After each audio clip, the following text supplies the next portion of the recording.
Bismillahirrahmanirrahim. Assalamualaikum warahmatullahi wabarakatuh. Demokrasi tidak sesederhana musyawarah. Secara prosedural, masyarakat selalu melihat pemilu itu adalah demokrasi. Ketika rakyat memilih langsung pemimpinnya, itulah demokrasi. Suara rakyat adalah suara Tuhan. Tapi apa itu benar? Jika kita lihat secara substansial, cacat demokrasi itu terletak pada prinsip dasarnya sendiri, yaitu di kedaulatan di tangan rakyat, sumber kekuasaan adalah rakyat, tapi pada faktanya prinsip itu dilanggar sendiri oleh demokrasi. Jadi pada praktiknya kedaulatan itu bukan di tangan rakyat, tapi berada dalam genggaman kapitalis dan oligarki kekuasaan.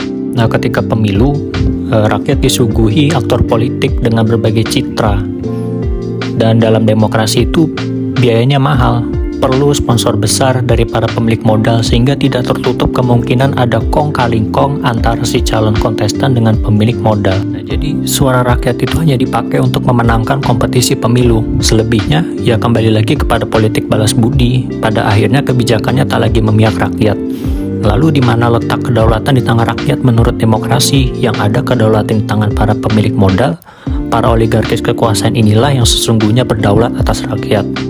Jika dikatakan rakyat adalah sumber kekuasaan, pada faktanya suara rakyat itu tak didengar saat menetapkan undang-undang ataupun kebijakan. Mereka yang dianggap wakil rakyat di parlemen itu hanya orang-orang yang ada di partai politik yang terpilih hanya lantaran menang suara, tetapi kapabilitas atau kualifikasinya itu tidak menjadi penentu. Siapa yang bermodal besar dan berani mempertaruhkan kemenangan, dialah yang berpeluang besar mendapat dukungan parpol. Pilar demokrasi berikutnya adalah kebebasan. Ada 4 ide kebebasan, itu kebebasan berpendapat, bertingkah laku, berekspresi, dan beragama. Tapi pada praktiknya ide ini blunder. Jika konsisten dengan ide kebebasan, mestinya pendapat apapun itu tidak dihambat. Termasuk gagasan khilafah yang kerap kali mendapat penentangan sebagai ide yang membahayakan. Pembungkaman masyarakat yang kritis juga sering terjadi, sebagaimana yang digambarkan The Economist. Jika kritik menyangkut pemerintah, dianggap melawan hukum dan pemerintahan. Di negara barat, Islamofobia itu merupakan wujud inkonsistensi demokrasi. Jika sesuai demokrasi, ya mestinya umat Islam itu diberi hak untuk menjalankan ibadah sesuai keyakinannya. Jika melihat sejarahnya, demokrasi lahir dari akidah pemisahan agama dari kehidupan atau sekularisme. Demokrasi dipilih sebagai jalan tengah atas konflik kaum gerejawan dengan para filsuf dan pemikir di Eropa. Dan akidah inilah yang menjadi asas ideologi kapitalis yang mendasari seluruh aturan cabang yang lahir darinya. Akidah ini pula yang menafikan peran agama dalam sistem pemerintahan. Sehingga tidak heran kita jumpai kebijakan yang keluar meski bertentangan dengan Islam tetap dilegitimasi. Jadi demokrasi itu sangat bertentangan dengan Islam. Demokrasi melegalisasi hukum buatan manusia sebagai undang-undang yang harus diterapkan masyarakat. Sementara Islam mewajibkan agar tunduk sepenuhnya kepada Allah Subhanahu wa Ta'ala. Wahai orang-orang beriman, masuklah ke dalam Islam secara keseluruhan, dan janganlah kamu ikuti langkah-langkah setan, sungguh ia musuh yang nyata bagimu. Quran Surat Al-Baqarah ayat 208. Dan selanjutnya pemutus perkara dalam Islam adalah Allah Subhanahu wa Ta'ala, sementara manusia hanyalah pelaksana hukum Islam.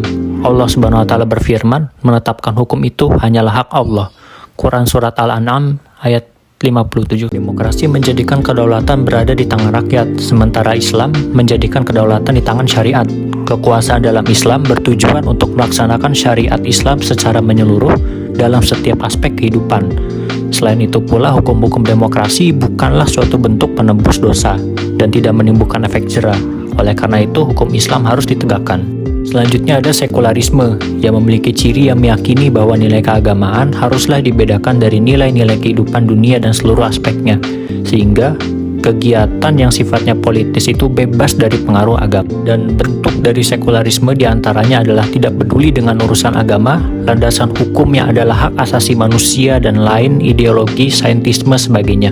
Bahkan pada saat ini sekularisme bertumbuh menjadi sebuah tren bagi anak muda dengan gaya hidup ala kebarat-baratan. Dalam Islam, sekularisme itu tidak dapat diterima karena bertentangan dengan ajaran Islam.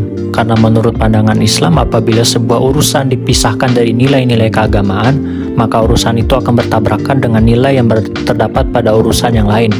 Misal kekuasaan tidak dilandasi dengan nilai agama, akan terjadi kezaliman yang seharusnya dilakukan sebagai seorang pemimpin untuk menjunjung sebuah keadilan.